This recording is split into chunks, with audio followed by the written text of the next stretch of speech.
अब उसके बाद जो है ट व ठ संबंधी क्या अशुद्धि है, कहाँ पर हमको ट लगाना है, कहाँ पर हमको ठ लगाना है, इस बात का हमको ध्यान रखना है। अब यहाँ पर देखिए क्लिष्ट, क्लिष्ट नहीं होता है बल्कि क्या होता है, क्लिष्ट। हमारा जो शब्द होता है वह होता है क्लिष्ट। ट यहाँ पर रहेगा। अगर आप यहाँ पर ठ लगा देते हैं तो एक गलत हो जाता है। और एकदम छोटी छोटी बातें हैं, एकदम छोटी छोटी बातें हैं और उन बातों का हमको ध्यान रखना पड़ता है, नहीं तो सब हमारा गलत हो जाता है। अब अगला नंबर है तालव्य स, मूर्धन्य स और दंत स। कुछ बच्चे जो है बड़ा स छोटा स इस तरह से बोलते रहते हैं। नहीं, बड़ा स छोटा स ये सब इसका नाम नहीं है, इसका नाम है तालव्य स, इसका नाम है मूर्धन्य स और इसका नाम है दंत स। तालव्य स जैसा नाम है वैसा ही इसका काम भी है। तालव्य यानी कि तालु, जिह्वा जो है तालु को जाकर के स्पर्श करती है। मूर्धन्य स में जिह्वा जो है मूर्धा को जाकर के स्पर्श करती है और दंत स में जीभ जो है हाँ जाकर के दांत को स्पर्श करती है।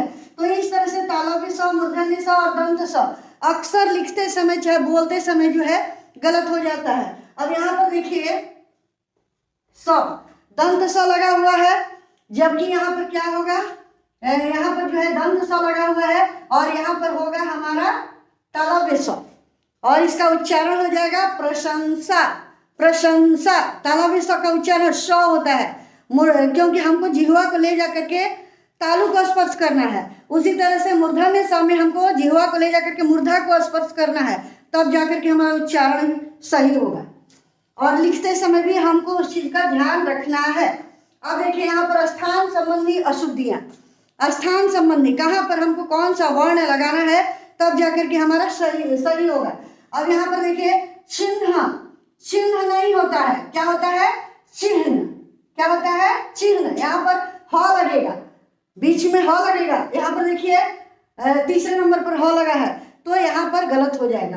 तो इस तरह से हमको ध्यान रखना है स्थान संबंधी अशुद्धियां, यानी कि कौन सा वर्ण हमको कहाँ पर लगाना है, किस स्थान पर हमको कौन सा वर्ण लगाना है, इस बात का हमको विशेष ध्यान रखना है। अब है र संबंधी अशुद्धियां। र संबंधी अशुद्धियां भी बच्चे अक्सर गलत करते हैं और यही सब जो है आपके कंपटीशन वगैरह एग्जाम में भी आता है। तो र संबंधी अशुद्धियां, अब यहाँ पर देखिए कार्यक्रम लिखा है, कार्यक्रम तो गलत हो जाएगा, कार्यक्रम होता है। यहाँ पर र देखिए लगा हुआ है र, तो कार्यक्रम होगा। तो इस बात का ध्यान रखना है कि हमको कहाँ पर किस तरह का र लगाना है तब जाकर के हमारा सही होगा। तो र का पहले से भी ज्ञान होगा कि र जो है दो तीन तरह से जो है हम लगा सकते हैं, लेकिन कहाँ पर किस तरह का र का इस्तेमाल होगा, कहाँ पर हम लगाएंगे, इसके बारे में हम विशेष ध्यान रखेंगे। अब है अल्प प्राण और महाप्राण। अल्प प्राण और महाप्राण संबंधी भी अशुद्धियां बच्चे जो है बहुत ज्यादा करते हैं। अगला नंबर है संधि संबंधी अशुद्धियां। संधि संबंधी अशुद्धियां भी जैसे स्वेच्छा, स्वेच्छा। अब यहाँ पर क्या है, छोटी की मात्रा है तो ये आपका गलत हो जाएगा। यहाँ पर क्या हो जाएगा, स्वेच्छा। क्या हो जाएगा, स्वेच्छा।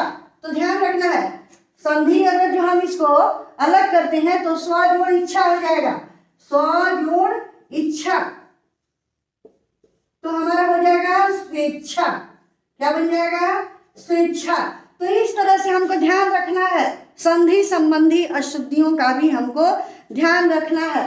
उसी तरह से गृहीत, हमारी हिंदी भाषा में जो है कुछ जो है शब्द अंग्रेजी हो चाहे उर्दू हो उससे लिया गया है, तो उससे जो है हम क्या बना दिए हैं, एक जो है वर्ण भी बना दिए हैं उसके लिए।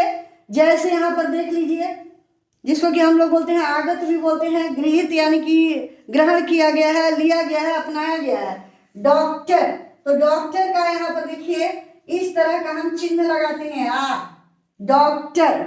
अब इस तरह से अगर हम लिख देंगे तो डॉक्टर, डॉक्टर गलत हो जाएगा। यहाँ पर डॉक्टर आ की मात्रा यहाँ पर लग गई है तो ये आपका सही होगा।